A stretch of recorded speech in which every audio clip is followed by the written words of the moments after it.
तिम्रो कानमा झुम्का अनि हातमा चुरा लगाउने उमेर हुँदा मेरो काँधमा जुवा र हातमा हलो थमाइन्छ यहाँ। तिमी जन्मिँदा लक्ष्मी मानेर भित्राउने, म जन्मिँदा घरको भार उठाउने जन्मियो भनेर खुसीले रमाइन्छ यहाँ।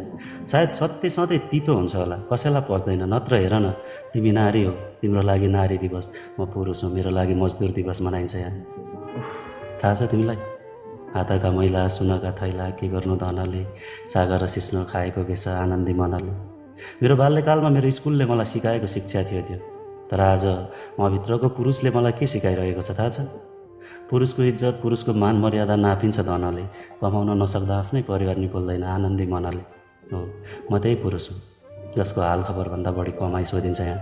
म त्यही पुरुष हुँ जसको थकाइलाई नामर्द र आँसुलाई हुतिहारा बनाइन्छ यहाँ।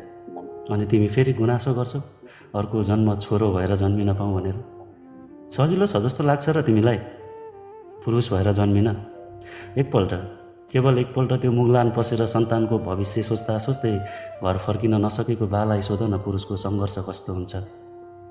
म भन्दिनँ नारीले सङ्घर्ष नै गर्दैन, तर बाको मृत्युपछि छिमेकीको हेपाई, आफन्तको घोचाइ, सन्तानको भविष्य, घरको जिम्मेवारी, त्यो बापछि एक्लो बनेको आमाको रुवाईलाई सोध न बाको महत्त्व के हो भनेर। बुढा बाआमा, जवान श्रीमती अनि कलिला सन्तान।